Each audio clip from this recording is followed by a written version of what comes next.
Hey guys, welcome back to my channel and happy fall.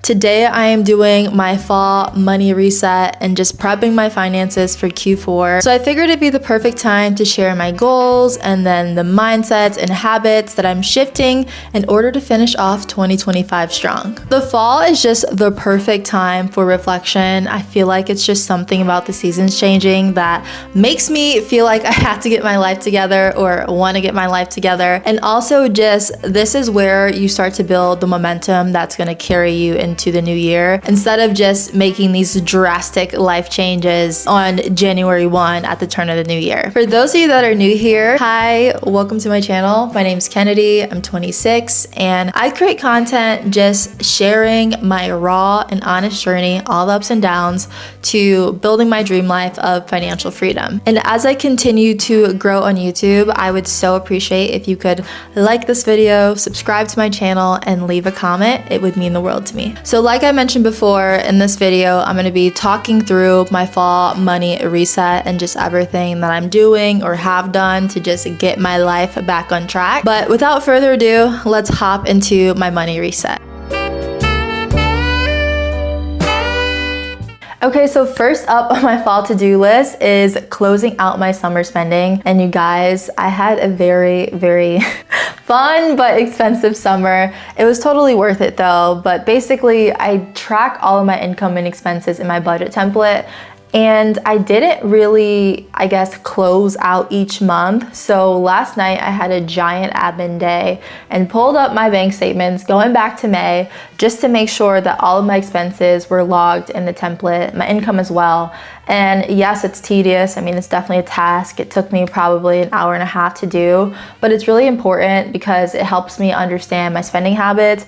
It helps me get a picture of my financial health. And then I have this 2025 summary tab where I can see kind of my spending trends. I can see my income trends. So I want to make sure that everything in my template is just up to date and correct. If I'm being honest with you guys, I definitely prioritize fun and experiences over financial discipline this summer, but I feel like that's what it's about. Like, I work so I can enjoy my life. I'm putting this much effort into learning about personal finance and building wealth so I can in turn have, a more enjoyable life for me and the people that I love around me. So next up on my list is calculating my net worth. And unlike the budget template, doing my net worth calculation isn't really something that I can go back and kind of update because it's more so a snapshot in time. But what I can do is just calculate my net worth on a monthly basis going forward. And calculating my net worth isn't so much about the number, like full transparency, I have a negative net worth. It's more so about just keeping track of my mortgage loan balance, my student loan balance, my car loan balance, also my bank accounts, and just seeing how that changes month over month was something that I always found to be a little bit helpful and also interesting. So the third thing on my list is just focusing on income generating activities. And I had a really good summer, a very productive summer, a very fun summer, but this fall I want to be locked in, and the goal here is just to make future Kennedy happy and to set future Kennedy up. But that means that Kennedy right here in the present needs to execute on all of my ideas and the things that I want to do at lightning speeds. So the goal here is just to be very intentional with what I am doing in my free time and making sure that I'm using my free time to focus on making money. I feel like that sounds kind of bad, but my goal is to grow my top line revenue. I want to make more money. I've never really been about being extremely frugal. That's not my goal. The goal is to expand my lifestyle, to have financial, time, location freedom, and to also have multiple income streams. And in order to set my future self up, like I said, I really have to focus and dial in to make sure that I'm using my time wisely. Because one of the things that I've noticed about people, and one of the things that scares me, is some people will have really excellent ideas, but they don't have the ability to execute on them or to move at lightning speed to turn their thoughts into things. And so far, I feel like I've been doing a decent, or I'll say good. I've been doing a good job at not getting stuck in the analysis paralysis phase. But during the fall and going into the winter, I want to make sure that I'm developing systems and methods to where if I have an idea, I can swiftly execute on it. And if I say I'm going to do something, whether it's to somebody else or just myself in the mirror, I hold myself accountable and I actually do it. I just have to be a master of my own time so that when I have the free time to work on my content or to script a video, whatever it may be, I am locked in on that task. And then when I'm watching TV or I'm going out, I'm not feeling guilty because I know I made the most of my time.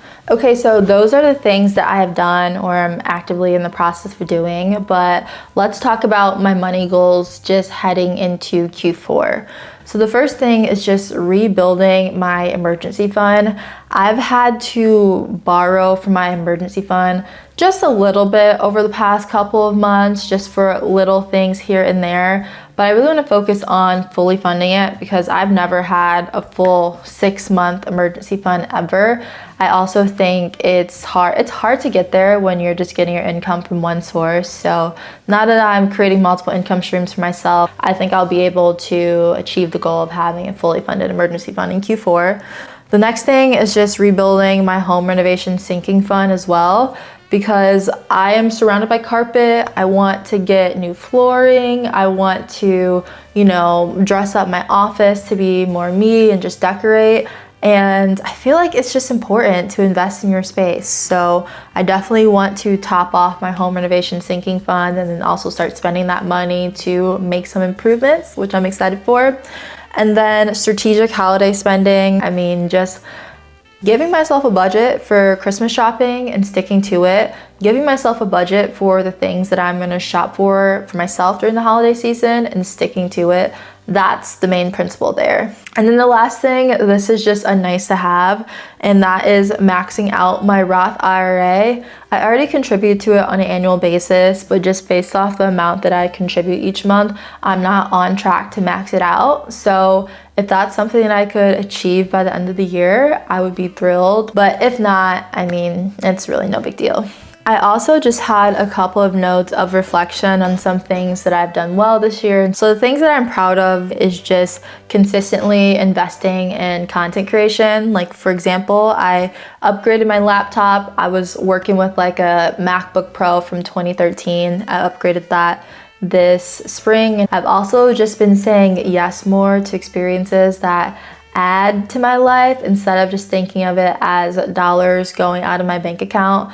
I feel like that's so important because we don't know what the future holds. You should always just prioritize enjoyment, obviously be as financially responsible as you can, but I'm happy I'm starting to live that more than just say that, because that wasn't always the case. But I've also maintained probably the highest consistent balance ever in my savings account.